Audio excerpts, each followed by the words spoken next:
Welcome PAC students to the subject Business Management and Behavioral Studies.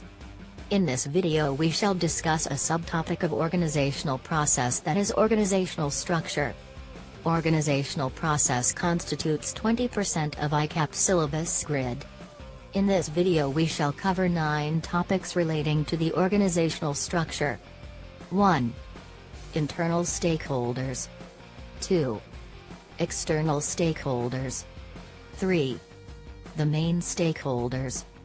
4. Mendelow's power or interest matrix. 5. Organization structures. 6. Centralization and decentralization. 7. Organization's external relationships. 8. Burns and Stalker mechanistic and organic structures. 9. Metzberg's 6 organizational configurations. Firstly, let's discuss internal stakeholders. Within a business organization, internal stakeholders can be categorized into groups as follows: shareholders, executive directors and senior managers, and other managers and current employees. Now let's have a look at external stakeholders. Large organizations have a large number of external stakeholders.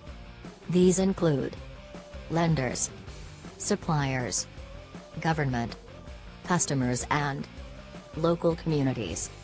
Let's move to the third area: the main stakeholders.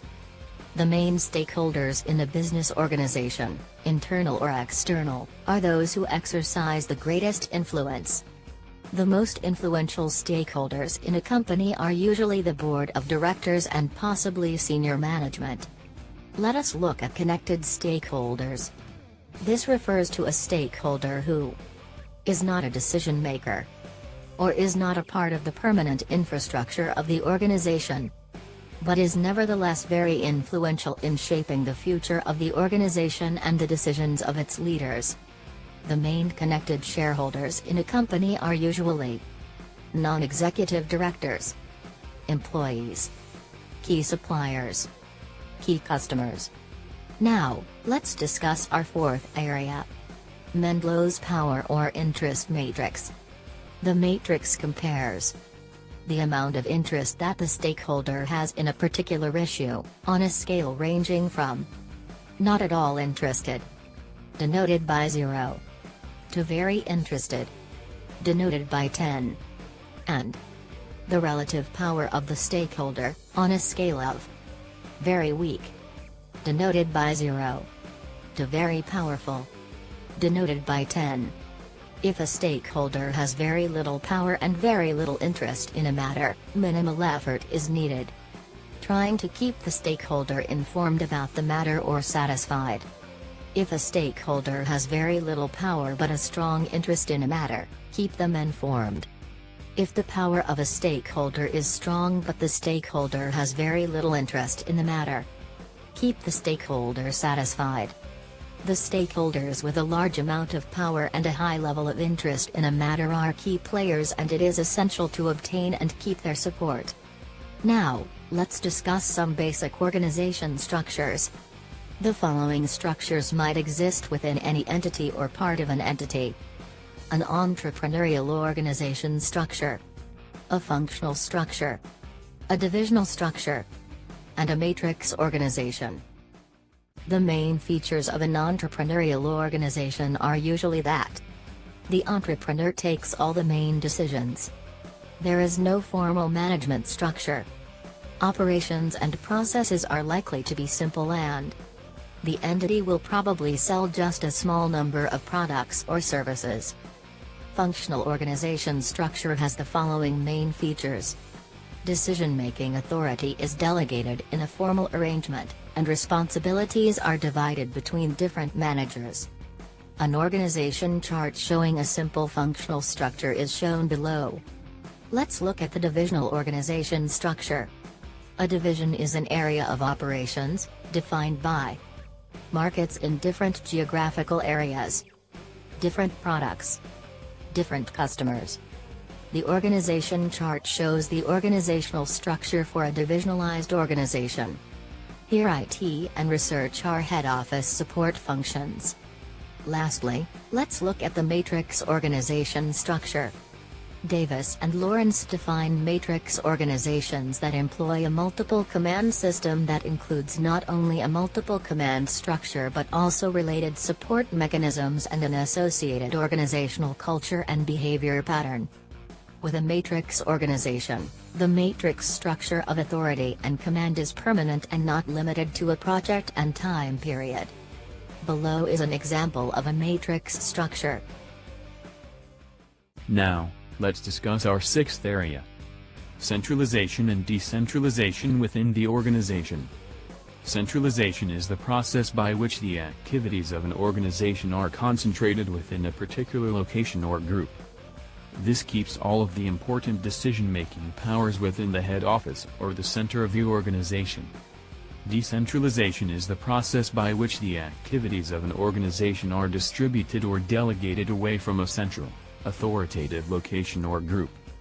Now, let's look at organizations' external relationships. An entity might use external relationships to help to deliver a particular strategy. External relationships may take the form of strategic alliances, value networks, outsourcing of functions, virtual organization. Our eighth area is Burns and Stalker mechanistic and organic structures. The mechanistic organization is a bureaucratic organization in which authority is delegated. In an organic organization, there is a network structure of control. Control is cultural, not bureaucratic. In mechanistic organization, communication is vertical.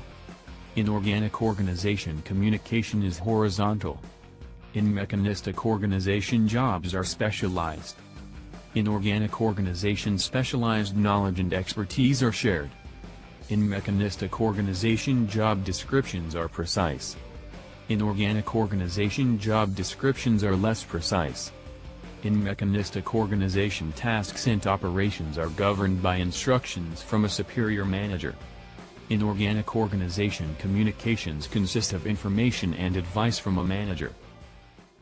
Lastly, let's discuss Mintzberg's 6 organizational configurations that are: 1. Simple structure. 2. Machine bureaucracy. 3. Professional bureaucracy. 4. Divisionalized form. 5. Adhocracy. 6. Missionary organization. Simple structure has simple and dynamic business environment. Its internal features are small entity with simple tasks. The strategic apex is considered the key organizational element, and main coordinating factor is directly controlled by strategic apex. Machine bureaucracy has a simple and static business environment. Its internal features are large and well-established, and regulated processes and systems are in place. Technostructure is considered the key organizational element, and standardized procedures are main coordinating factor within the organization. Professional bureaucracy has complex but static business environment. Processes are simple and controlled by the professionals. Operating core is the key organizational element, and standardization of skills is the main coordinating factor. Divisionalized form has fairly static and diverse activities. Internal features are large and well established, and activities are divided. Middle line is considered the key organizational element, and standardization of outputs is the main coordinating factor. Adhocracy has complex and dynamic business environment. Internal features are complex tasks and young entity. The support staff or operating core is considered the key organizational element. Flexibility and adaptation is main coordinating factor within the organization. Missionary organization has simple and static business environment. Internal features are simple systems and fairly well-established organization. Standard beliefs and values is main coordinating factor within the organization. That was all about organizational structure. Thank you for watching. Keep in touch for our next topics.